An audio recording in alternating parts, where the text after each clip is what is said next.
За сайн байна уу зөв өнөөдөр Азийн пауэрлифтингийн аврах шалруулах тэмцээнтэй өдөр. За Arctic клуб маань тэмцээнүүдийг ерөнхийдөө тоймлж байгаа.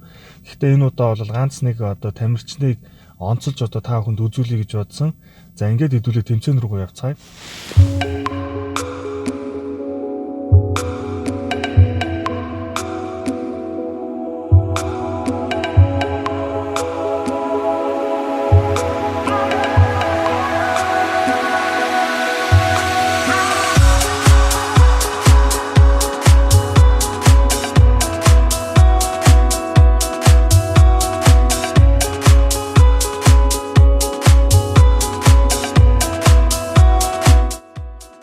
Дэлхийд маш олон пауэрлифтингийн холбоод байдгаас хамгийн алдартай нэр хүндтэй нь IPF.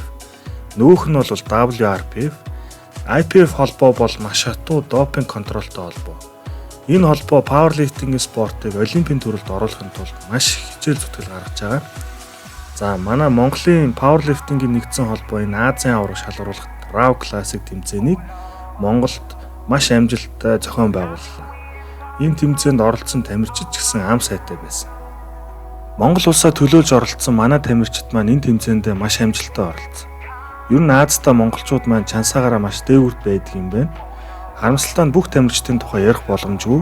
За ийм учраас хэд хэдэн сонирхолтой үйл явдал болон ярилцлагыг та бүхэнд төлөвлөлээ. За энэ тэмцээн дээр Цэвэн Доржийн Маам Чулуун ахыг онцлмаар санагдсан. Энэ хүн маань бол дэлхийн 7 удаагийн Аз тивийн 2 удаагийн авраг.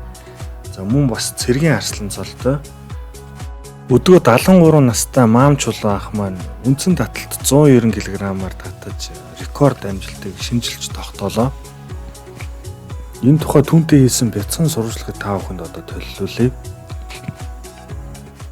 Сая таталтын рекордыг 190 кг-аар тавилаа. Аз рекорд боллоо. Энэс өмнө дан шахалтын тэмцээнд орж 140 кг шахаж бас Азийн рекорд амжилт тогтоож байсан. Ингээд нийтдээ Азийн 2 рекордтой боллоо. Одоо хэдэн настай вэ? Одоо би 73 настай. Тэгээ спортоор хэдэн жил хичээж байгаа? Пауэрлифтинг спортоор одоо би 10 гаруй жил хичээлж байна. Тэгээ тогтмол 7 хоногт 3 удаа тогтмол хичээлсний үр дүнд энэ амжилтанд хүрж байна. Залуучууд ингээ байнга асууж байна. Нэг хоногийн дотор яаж ингэж хүчээ хурдан нэмэх вэ гэсэн асуулт. Юу одоо идэж уугаад ямар юм хэрэглээд нэг хоногийн дотор хүчээ нэмэх гэж асуусан. Энэ талаар юу гэж бодож байна? За энэ одоо ерөнхийдөө манай залуучууд маань буруу ойлгоод байгаа.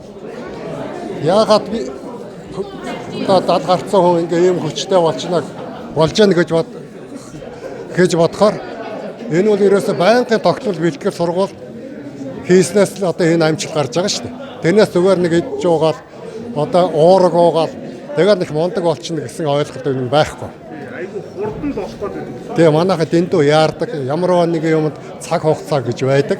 Энэ цаг хугацааг хооронд одоо бэлтгэл сургууль өөрөөгөө ялах аль болохоор зав чөлөө гаргаж бэлтгэл сургуультай хийхдээ бол эрчимтэй хийжээж энэ амжилтанд хүрнэ. Одоо цаашдаа таны төлөвлөгөө таны зорилго юу вэ? За одоо энэ жил чинь одоо их Азтай омогтой сайхан олз омогтой сайхан жил боллоо. 10 сарын 1-ээс 6-ны хооронд дэлхийн аварга Монголд анхудаа болсон. Энэ дэлхийн аваргад орж бас дэлхийн аварга болсон. Одоо ингээд Азийн аваргад орж байна. Азийн аваргад одоо аварга боллоо. Тэр дээр нь рекорд амжилт тогтоолоо. Ер нь таны одоо энэ амжилтын ер нь нууц юунд орсон вэ? Миний амжилтын нууц бол ерөөсөө хөдөлмөр.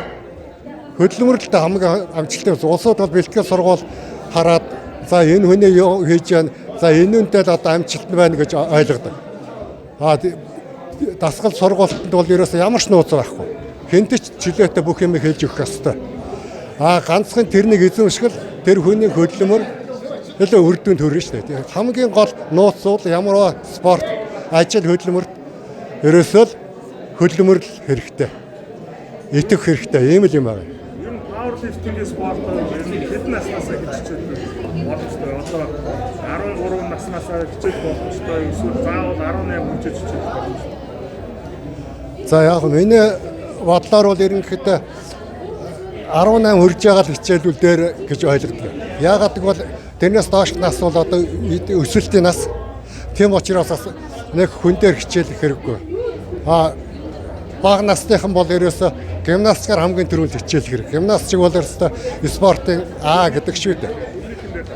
Тэгэхээр зэрэг хүндийнхэн болохлаа зэрэг ерөөсө 18-аас эхлээл хичээлэх нь зүгээр ашигтай.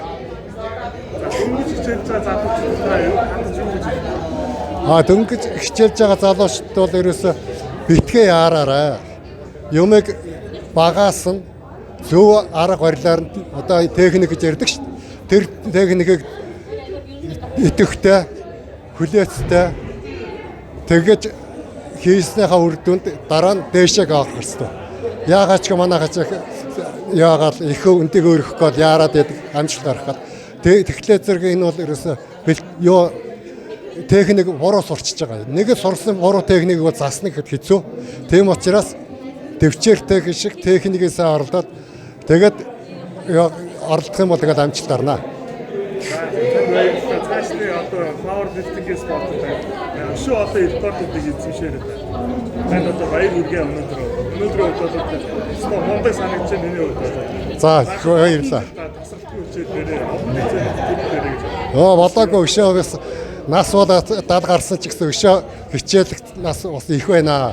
Гарах амжилт бас их байна. Амжилтанд бол хязгаар байхгүй. Тийм учраас бол жилийн жилд амжилт ахиулаад байхын төлөө хичээлэндээ. За та бүхэнд сайн сайхан хүсье. Баярлалаа. Ахмадууд маань маш амжилттай оролцож байхад залуу үе маань туршлага мэдлэг дутуугаас олж тэмцээнээс медальгүй хоцорсон тохиолдол гарсан. Дараагийн онцлог залууг маань Анд гэдэг.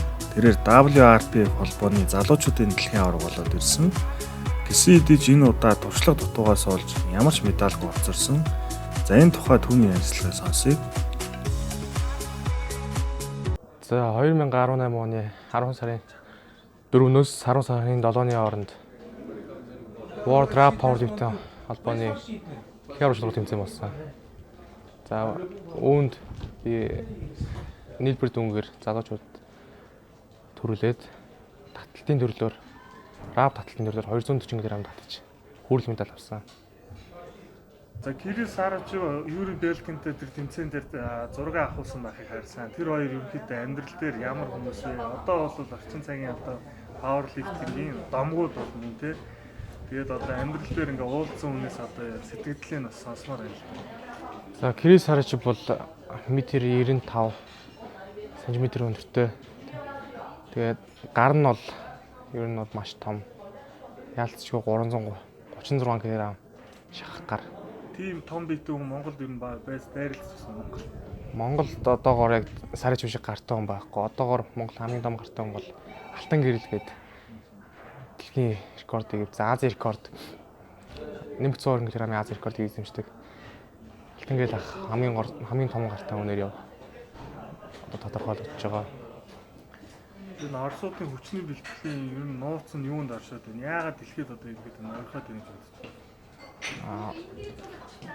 Оросын том ярьчид одоо Белкин, Сарачев тэгээд Захир Кудаеров тэр Оросын систем дээр агуу шинжлэх ухаанчтайгаа системээр яг хийдэг. За энэ пауэрлифтингийн тэмцээн дээр би нэг зүйл ажиглалаа л да. Энэ SBD гэдэг фирм байна.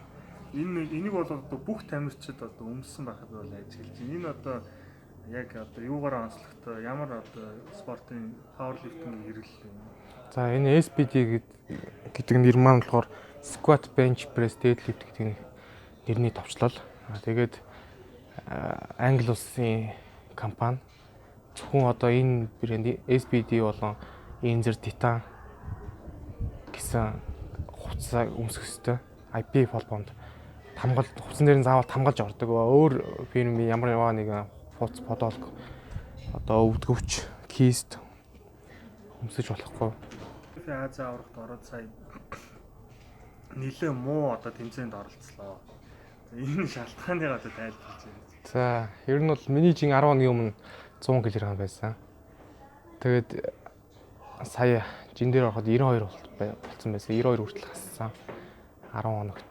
Тэгээд ер нь бол тэмцээнд пауэрлифтингийн төрлийн спортод жин хасж орно гэдэг бол ер нь түүхэндээ байхгүй байна. Богино хугацаанд жин асч байна тий. Тэгэхээр булчингийн мас маш ихээр алдсан. Хүүч маш ихээр бас алдсан. Булчин суларсан. Даацх болсон байна. Тэгэхээр ус гэдэг зүйл бол маш хэрэгтэй байна тий. За дөнгөж одоо хичээлж эхлэх байгаа энэ павер лифтингийн спортоор хичээлж эхлэх байгаа залуучууд хандаж хэлэхэд юу гэж хандаж хэлнэ. За тэгээд